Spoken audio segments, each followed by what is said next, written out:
Time for a transformational tip presented by Morgan Franklin. Listen, we all want to hit the driver longer. That's what we want to do. We want to gain some distance. How are we going to do it? Well, I got a tip for you here. I've also got an explanation that I know is going to help you improve your distance, get that ball a lot farther off the tee. So let's look at some of the things that we've got to do. First, we got to do a little reverse K. Second, I need a little backswing width. And third, I want to miss the noodle. What is that? All right, well, let's first go to the reverse K.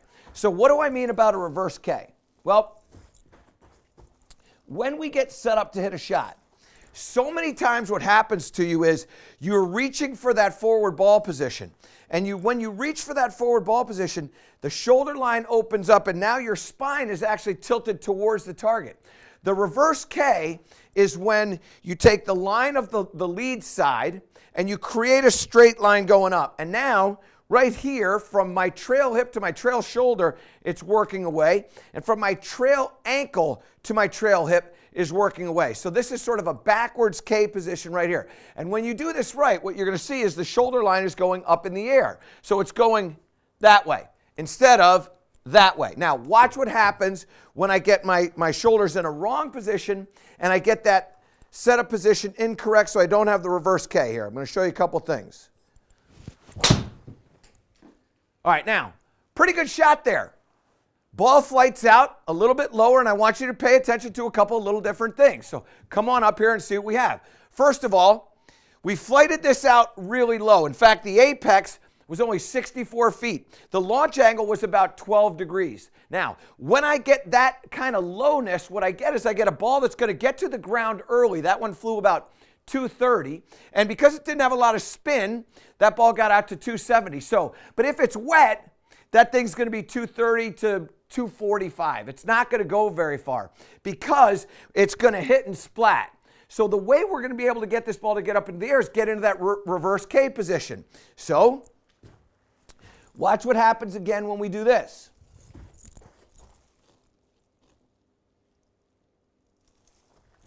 Tee that up. Now, I'm going to do a little bit of this number. What we're going to pay attention to here is we're going to pay attention to launch angle, apex, carry distance.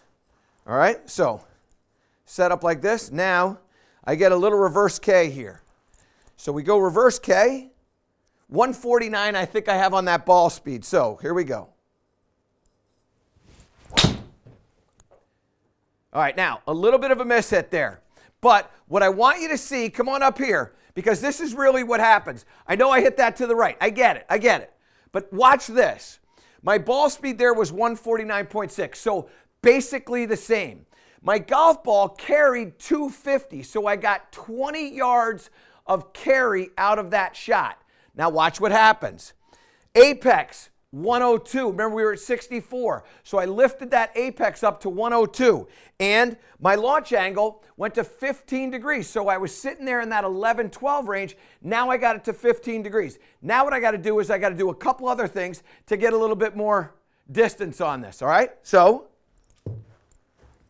I want to talk to you about gaining a little bit of width. And what will happen when we get some width, because the whole thing that we're trying to do is we want to hit up on this ball. So we want this ball launching a little bit higher.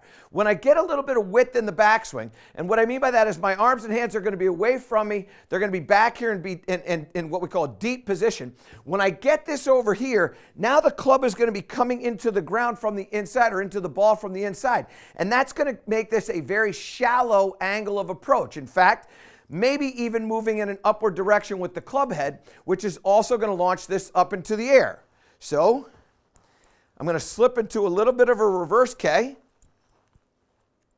And then when I go here, I'm going to just feel like I'm getting just a little bit of push from my trail hand. So my trail hand is pushing back here to camera one. I'm just back like that. That's going to get my arms and hands away from me. So I'm going to get a wider swing and a shallower angle of approach. That should lift this up into the air and give me some additional distance.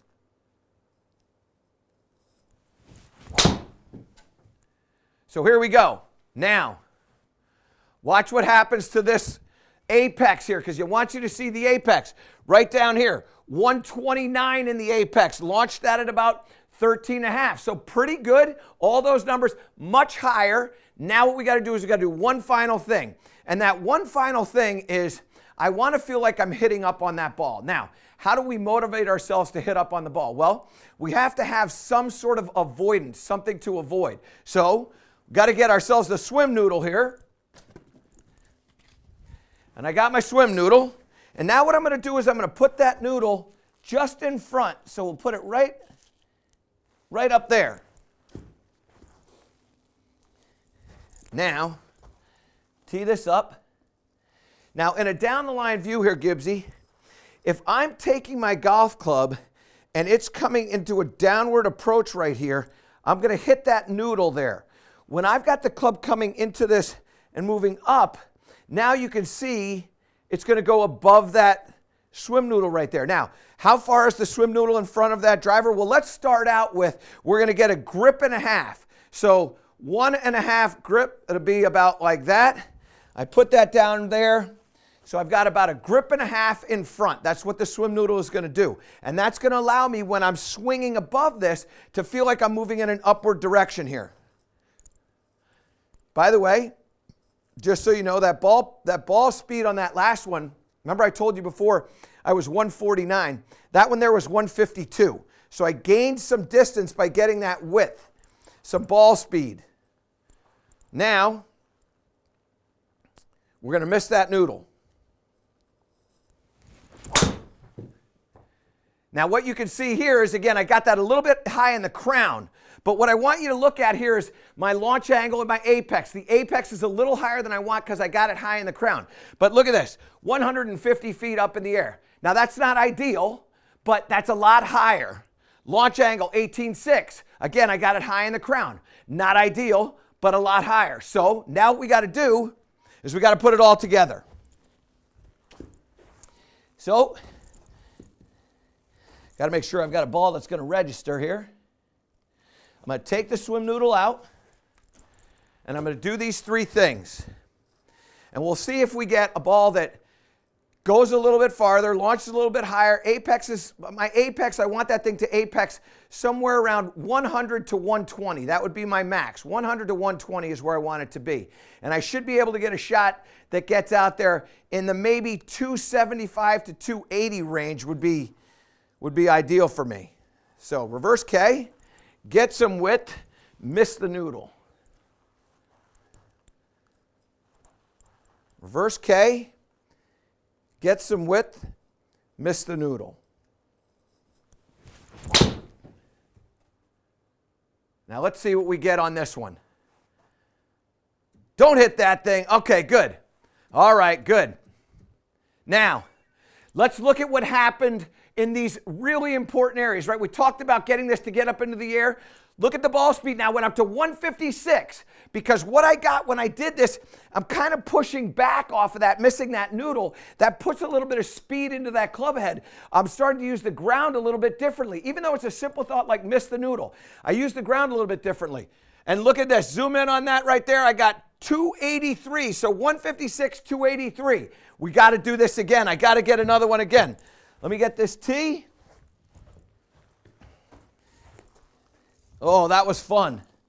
Ball speed up to 156. So I went from 149 to 156. A little bit of width, a little bit of missing that noodle. I get to hitting up on this thing, and all of a sudden, everything goes exactly the way you want it to go. You start to get some distance on this. Here we go. This is my gamer right here. This one is peppered. Let's see what we got here. Come on up. This is really fun to watch this stuff. Now we'll look at all of our numbers because this is where we're going now. We put it all together. First of all, we got a ball to get out to 280. That's what I was telling you before I was trying to get. I carried that 260, which is a lot farther than I was carrying it before. My ball speed's at 153, so it wasn't the 156, but it was higher than the 149. Now come down to this, apex. 120. Remember I was telling you, I want that thing to be right in those numbers? 120 is the max. Look at my vertical launch. 17 degrees. I'm up from 11 degrees to 17 degrees. And that spin rate's pretty good, 2,200. I prefer that thing to be about 2,000. If that thing was at about 2,000, that ball probably goes out to about 285 or maybe even, no, don't say 300. I'm just kidding you. All right, so how do we gain some distance here? Pretty simple stuff. First, You start with pre-swing. I always tell you all the time, pre-swing, pre-swing, pre-swing. It's essential. What are the things that you can change that takes no athletic ability to improve your game? Setup position. Just going from this to this. That's going to change the angle that the club is coming in at. It's also going to change the angle that the ball is leaving the club at. And then we create a little bit of width here. That's going to make a little bit of a bigger arc, and it's also going to help shallow out this club. And then finally, we put that noodle about 1.5 grips in front of your golf ball, and all you're going to do is miss that noodle. And when you do that, what I'm telling you is you're going to gain some distance. You're going to gain some consistency. Get rid of that low little, like, you know what it is, slice. We don't want any part of that thing. We're going to be able to get this ball up in the air and gain some distance. That right there is our transformational tip presented by Morgan Franklin.